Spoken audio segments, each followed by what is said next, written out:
प्रिय विद्यार्थियों, हम रीति पर चर्चा कर रहे थे। आज रीति की चर्चा करते समय हमने बीच बीच में शैली शब्द का प्रयोग किया था। तो एक सवाल और उठता है कि ये शैली क्या है और रीति के स्थान पे शैली शब्द का प्रयोग क्यों किया जाता है, और यदि किया जा रहा है तो शैली में और रीति में कहाँ कुछ भेद आ जाता है, ये दोनों एक ही हैं या कुछ इन दोनों में अंतर है, ये जानने की हमें आवश्यकता रहती है।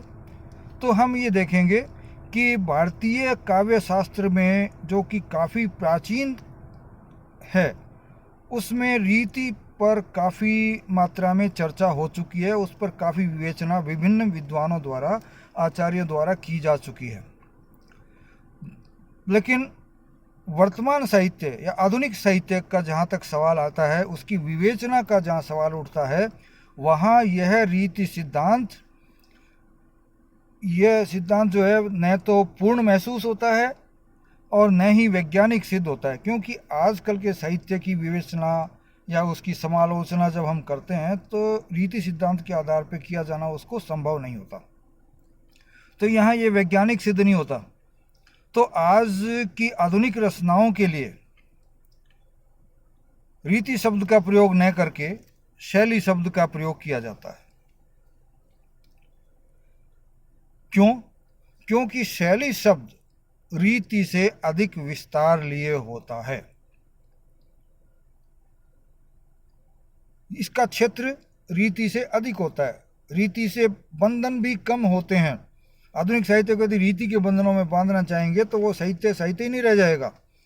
लेकिन शैली शब्द का प्रयोग करते हैं तो वहाँ ये अधिक विस्तार ले लेती है और आज के साहित्य को, आधुनिक साहित्य की जो समस्त विशेषताएं हैं, उनको अपने में सम्मिलित कर लेती है।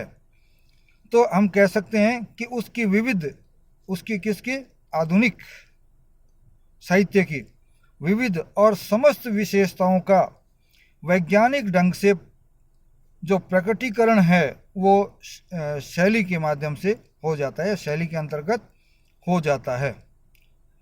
ये आगे जो एक बात और आती है वो है शैली या रीति को यदि हम आधुनिक ढंग से व्यक्त करें या आधुनिक संदर्भों में व्यक्त करें या व्यक्त करना चाहें तो उसके लिए हमें डॉक्टर भागीरथ मिश्र द्वारा दी गई परिभाषा को जानना होगा।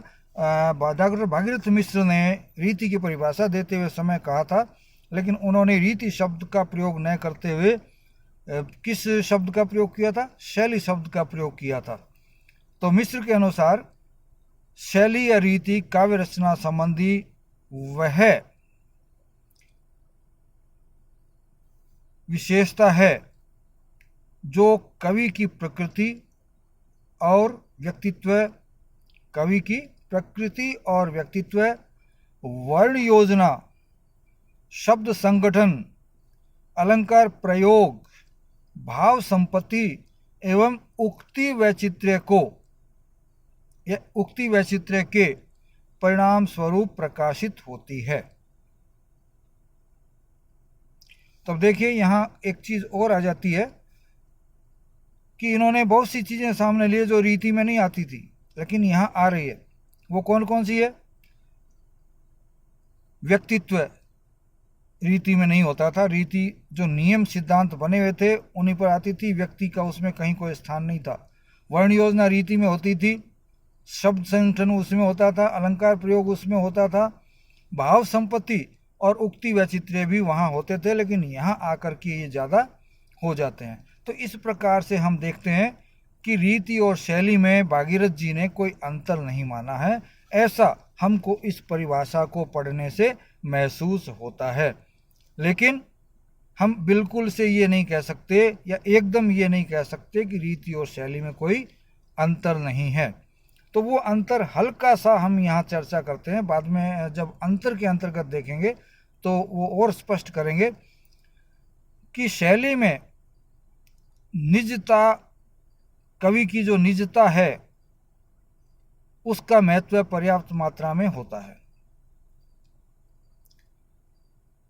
जबकि रीति में कवि की निजता का कोई स्थान नहीं होता। लेकिन रीति में निजता का तो स्थान होता ही है, लेकिन मात्र कवि की निजता ही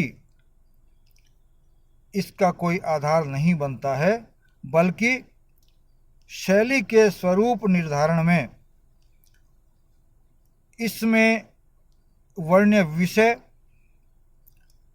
वर्णित पात्र, वर्णित परिस्थितियाँ, वर्णित भाव, वर्णित उद्देश्य आदि भी महत्वपूर्ण होते हैं। तो कोई व्यक्ति ये कहता है कि भाई शैली में कवि की निजता ही मायने रखती है, तो वो बात नहीं है। कवि की निजता तो मायने रखती है, उसके अलावा कौन से विषय को उठाया गया है, कैसे पात्र उसमें लिए गए हैं, कैसी परिस्थितियाँ उस समय की है, किस तरह के भावों का प्रकटीकरण किया जाना है और क्या उद्देश्य लेकर के लेखक चलता है, वो सारी चीज़ें भी उतना ही महत्व रखती है जितना कि शैली अपने निजता कवि की रखती है। तो यहाँ आकर के मुख्य अंतर जो आ जाता है वो निजता में आ जाता है, निजता के प्रकटीकरण में या निजता के सम्मिलित करने में आ जाता है। शैली में निजता का स्थान नहीं के बराबर है, जबकि रीति में निजता का स्थान नहीं के बराबर है, जबकि शैली में निजता का स्थान महत्वपूर्ण है। अब जब हमने शैली के बारे में जान लिया कि हमें शैली की आवश्यकता क्यों पड़ी आधुनिक युग में, तो अब ये सवाल उठता है कि कौन कौन सी शैलियां हैं जिसके अंतर्गत हम साहित्य का अध्ययन कर सकते हैं। बहुत सी शैलियां हैं, हमारे विद्वानों ने उन पर चर्चा भी की है, लेकिन ये वर्गीकरण जो है समस्त इतने ज़्यादा वर्गीकरण कर लिए गए हैं कि उनको हम वैज्ञानिक नहीं कह सकते। तो उसके लिए आवश्यक है कि ऐसी महत्वपूर्ण शैलियां जिनके अंतर्गत लगभग सब तरह के साहित्य को प्रकट किया जा सके, उन शैलियों पर हम यहाँ चर्चा करेंगे। वो है आधुनिक साहित्य में प्रचलित जो शैलियाँ हैं उनमें कौन कौन सी है, तो वो और कैसे है अंतर। तो हम जानते हैं कि व्यक्ति का स्वभाव, वर्णित विषय और परिवेश तथा प्रेरणाओं के आधार पर आधुनिक काल के साहित्य में प्रचलित शैलियाँ निम्नलिखित हो सकती हैं। किसके आधार पे? व्यक्तिगत स्वभाव, वर्ण्य विषय और परिवेश तथा प्रेरणा जहाँ से लेखक लेता है, उसके आधार पर शैलियों के भेद किए जा सकते हैं। और वो आइए मान लीजिए कि लगभग 6 भेद सबसे अधिक मान्य हैं। हम उन्हीं पर एक छोटी सी चर्चा करेंगे। ये 6 भेद कौन से हैं? पहला है सरस शैली। पहला भेद है सरस शैली। दूसरा है मधुर शैली। तीसरा है ललित शैली। चौथा है क्लिष्ट शैली। चौथा है क्लिष्ट शैली, जिसे हम विदग्ध शैली के नाम से भी जानते हैं। क्लिष्ट या विदग्ध ये दोनों एक ही है। और पांचवी है उदात्त शैली, उदात्त शैली। और छठी है व्यंग्य शैली या तीक्ष्ण शैली। तो इस प्रकार से 6 शैलियाँ हो जाती है: सरस, मधुर, ललित, क्लिष्ट, उदात्त और व्यंग्य।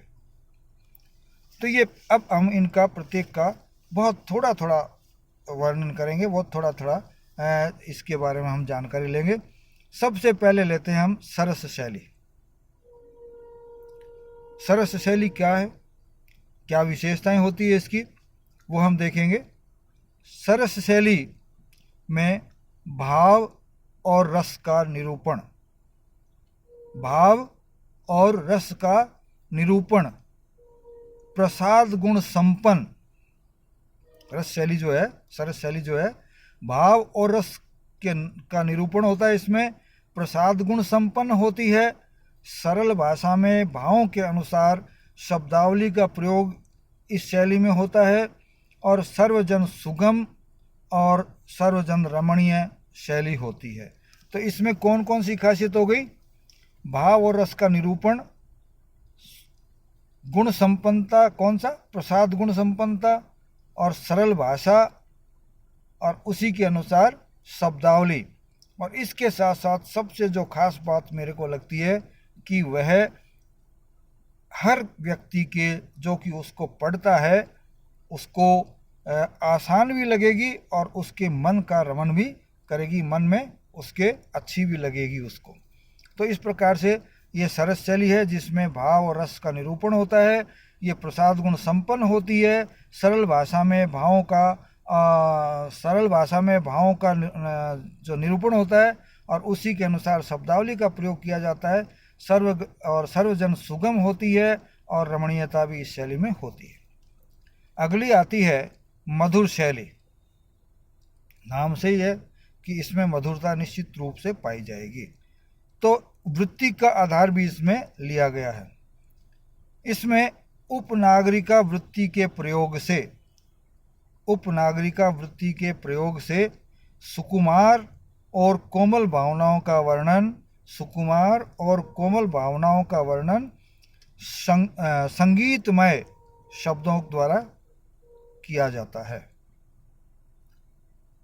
या हम कहे परिभाषा के रूप में देखें तो उपनागरिका वृत्ति के प्रयोग से सुकुमार और कोमल भावनाओं का वर्णन संगीतमय शब्दों द्वारा किया जाता हो, ऐसी शैली मधुर शैली कहलाती है।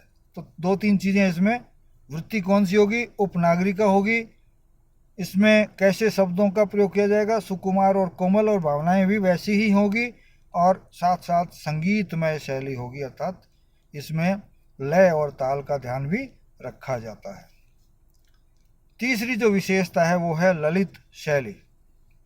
इसमें क्या विशेषता होती है?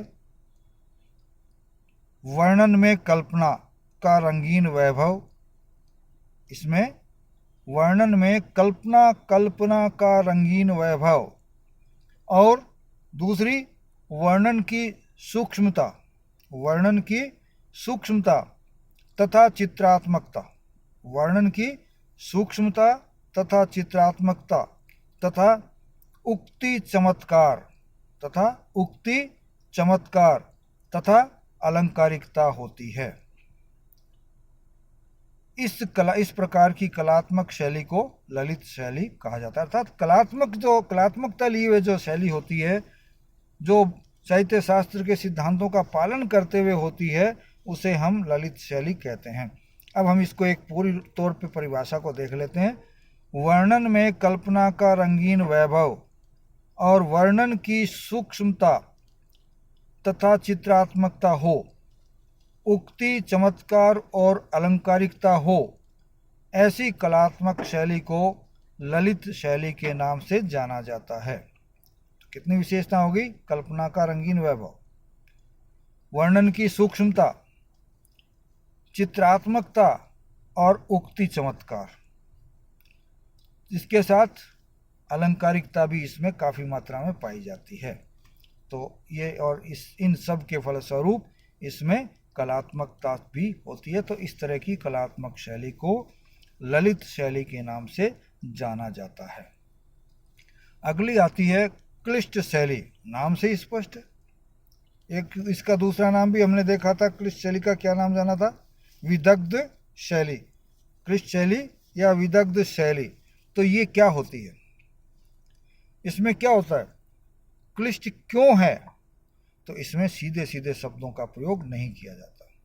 तो किस तरह से किया जाता है वो हम इसकी विशेषताओं को देखते हैं, तब हमें पता लग जाएगा कि क्लिष्ट शैली में क्या चीज़ होती है। इसमें शब्दों का प्रतीकात्मक सांकेतिक या लाक्षणिक प्रयोग होता है। सीधा प्रयोग नहीं होता शब्दों का। कैसे होता है? प्रतीकात्मक होता है, सांकेतिक होता है, तो संकेत के रूप में होता है, या लक्षण विशेष के आधार पर शब्दों का प्रयोग होता है, जिसमें अर्थगत गूढ़ता एवं क्लिष्टता होती है। अर्थात ये गूढ़ भी होती है। किस में गूढ़ होती है? अर्थ में। अर्थ जानना इनका गूढ़ होता है और इनका अर्थ जानना कठिन भी होता है, इसलिए कहते हैं ना क्लिष्टता। तो हम इसको एक बार परिभाषा के रूप में देख लेते हैं। शब्दों का प्रतीकात्मक, सांकेतिक और लाक्षणिक प्रयोग जिसमें अर्थगत गूढ़ता एवं क्लिष्टता हो, ऐसी शैली क्लिष्ट शैली कहलाती है या विदग्ध शैली कहलाती है। तो इसमें प्रतीकात्मकता होती है, सांकेतिकता होती है, लाक्षणिकता होती है। इसमें अर्थगत गूढ़ता भी होती है और अर्थगत क्लिष्टता भी होती है। तो इस प्रकार से ऐसी शैली व्यंग्य इत्यादि में भी काम में ली जाती है। तो ऐसी शैली सीधी बात न कह करके बात को इस तरह से कही जाती है कि वो सीधी न होकर के भी किसी व्यक्ति को चुभती हुई लगे और वह उसको बात भी पता लग जाए कि हाँ भाई मेरे लिए क्या कहा गया है। 5वां है उदात्त शैली। नाम से ही जाहिर है, उदात्त, महान, सब प्रकार से बेहतरीन, अच्छी। तो इसमें कौन कौन सी खासियत हो सकती है उदात्तता में? जब हम उदात्त नायक के बारे में पढ़ेंगे तब भी इन चीज़ों को जानेंगे। जहाँ तक गुण का सवाल है, इसमें ओज गुण पाया जाता है। उदात्त शैली में ओज गुण की प्रधानता होती है और इसमें वीरता, उत्साह, भय आदि भावों का या भावों की अभिव्यक्ति रहती है। वीरता, उत्साह और भय आदि भाव इसमें वर्तमान रहते हैं। दीर्घ मात्राओं तथा दीर्घ श्वास के साथ, दीर्घ मात्राओं तथा दीर्घ स्वार्थ के साथ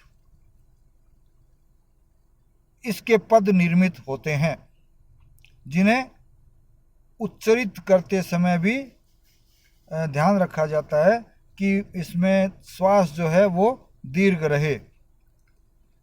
और इसमें कहीं कहीं संयुक्ताक्षरों का योग होता है तथा ये उत्तेजना पैदा करने वाली होती है।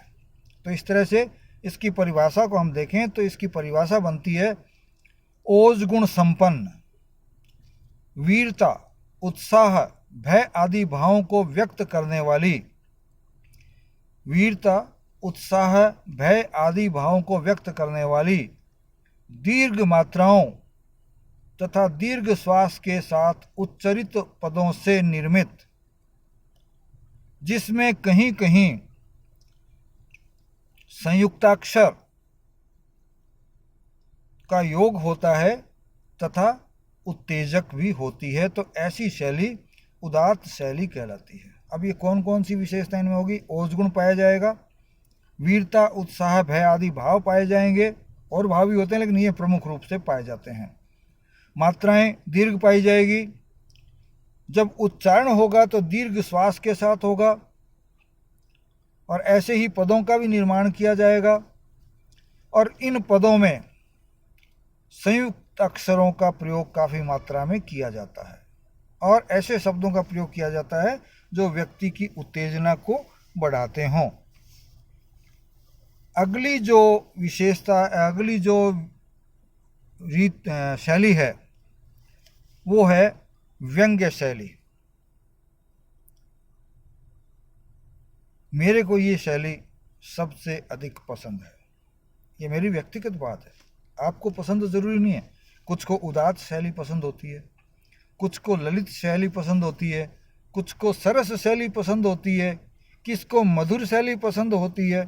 तो हर व्यक्ति का अपना एक स्वभाव होता है, उस स्वभाव के अनुसार ही उसको जो अभिव्यक्ति दी जाती है उस अभिव्यक्ति को वो महसूस करता है, और उस महसूस करने की क्षमता के आधार पर ही उसको शैलियों को अच्छा लगना और अच्छा कम अच्छा लगना जो है लग सकता है। तो व्यंग्य शैली में क्या विशेषता हो सकती है?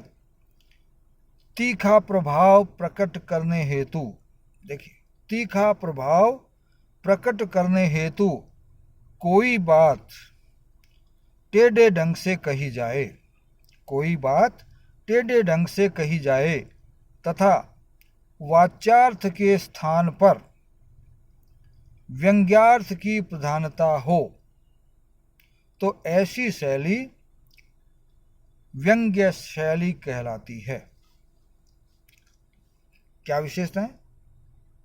पहली चीज, अपनी बात कोई लेखक इस तरह से रखना चाहता है कि उसमें तीखापन हो, पहली जरूरत।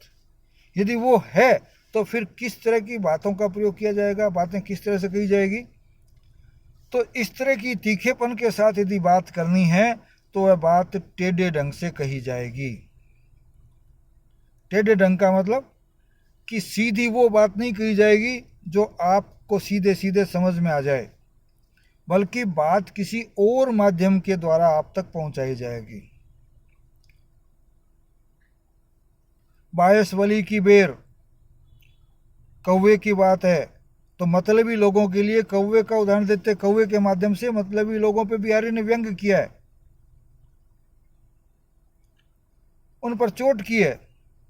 अली कली ही सो बंध्यो आगे कौन हवाल, राजा जयसिंह पर यहाँ बिहारी ने व्यंग्य किया है, चोट की है, और राजा समझ भी गए थे और उन्होंने अपने में सुधार भी कर लिया था। तो यहाँ आप देखिए कि तीखे, बड़े तीखे ढंग से कही जाती है, चुभते ढंग से बात कही जाती है कि व्यक्ति को सीधी चुभ जाए, जैसे उसके समझ में आती है बात। तो बात तीखी कहनी और टेढ़े ढंग से कहनी। और उस टेढ़े ढंग में क्या खासियत होगी कि उसमें पढ़ने पर जो सीधा सीधा अर्थ निकलता है वो नहीं निकलता, बल्कि उस अर्थ के स्थान पर व्यंग्यार्थ प्रमुख होता है। जहां लेखक टेढ़ा कहना चाहता है, जिस स्थान पर लेखक इंगित करना चाहता है, जैसे ऐसे लोग जो अपनी बात पर कायम नहीं रहते हों, ऐसे लोग जो समय के अनुसार अपना स्वभाव बदल लेते हों, मतलबी हों, उनके लिए गिरगिट शब्द का प्रयोग किया जाता है। अब गिरगिट असल में तो जीव है, एक रेप्टाइल्स है, सरीसृप वर्ग का जीव है, लेकिन ऐसे लोगों के लिए कहते हैं वो तो गिरगिट की तरह रंग बदलता है। अब गिरगिट कहा किसको गया गिरगिट, लेकिन जा कहाँ रही है? उस व्यक्ति की तरफ जो कि अपने रंग रूप बदलता रहता है, अपने व्यवहार को समय स्थान के अनुसार, अपने मतलब के अनुसार बदलता रहता है। तो अब हम इसकी एक सीधी सी परिभाषा करें तो क्या हो जाएगी? तीखा प्रभाव प्रकट करने हेतु कोई बात टेढ़े ढंग से कही जाए तथा वाच्यार्थ के स्थान पर व्यंग्यार्थ प्रधान हो, ऐसी शैली व्यंग्य शैली कहलाती है। तो अब तक आप समझ गए होंगे कि हमने शैली की हमें क्यों आवश्यकता हुई, और आधुनिक काल के जो समय है, आधुनिक काल का जो समय है, उस समय में कितने प्रकार की शैलियाँ मूलतः हम देख सकते हैं या जान सकते हैं, जिसके अंतर्गत लगभग हमारा सारा साहित्य समाहित किया जा सकता है, या इन्हीं शैलियों से सारा साहित्य लिखा जा सकता है। और वैसे थोड़ा बहुत अंतर तो शैलियों में सब में मिलेगा। यदि व्यंग्य शैली भी है तो व्यंग्य शैली में भी आपको बहुत से शैलियों में अंतर मिल जाएगा। क्लिष्ट है तो इसमें भी आपको बहुत सी शैलियाँ मिल जाएगी, लेकिन वो भेद यदि हम करने लग जाएं तो इतने अधिक भेद हो जाते हैं कि उनका अध्ययन करना संभव नहीं होता। अब यहाँ जो बात आती है वो ये है कि आपको क्या प्रश्न इसमें बन रहा है, उस पर एक हल्की सी चर्चा हम कर लेते हैं। तो आज आधुनिक साहित्य में रीति के स्थान पर शैली का महत्व क्यों है? एक तो ये बनता है छोटा सा प्रश्न।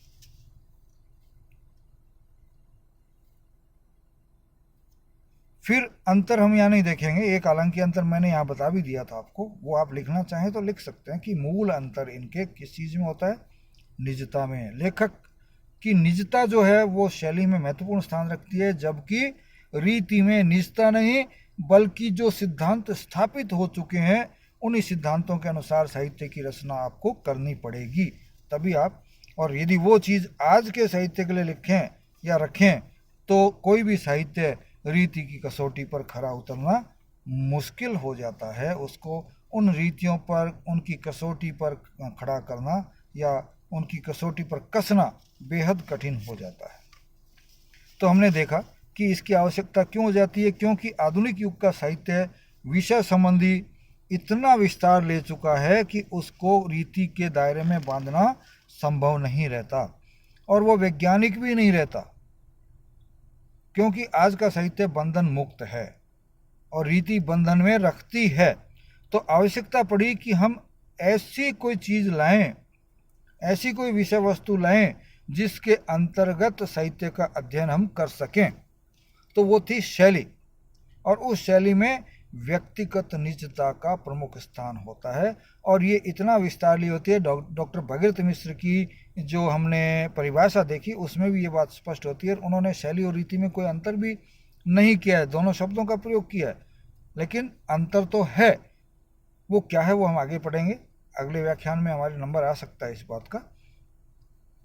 तो ये जो है आधुनिक युग के लिए वैज्ञानिक जो चीज़ आती है, वैज्ञानिक जो विषय वस्तु आती है, वैज्ञानिक जो साहित्य रचने का तरीका आता है, या वैज्ञानिक ढंग से आधुनिक साहित्य की विवेचना का जहाँ सवाल आता है, वहाँ शैली के अंतर्गत यदि हम उसकी विवेचना करेंगे तो वो अधिक वैज्ञानिक होगा और पूर्ण होगा। इसलिए हमको शैली की आवश्यकता हुई, और जो विविध 6 प्रकार की शैलियों का हमने अध्ययन किया है वो भी आप लिखेंगे। आपसे पूछा जा सकता है कि शैली का वर्णन करते हुए बताइए कि शैली के कितने भेद किए जा सकते हैं और उन भेदों की क्या विशेषता होती है।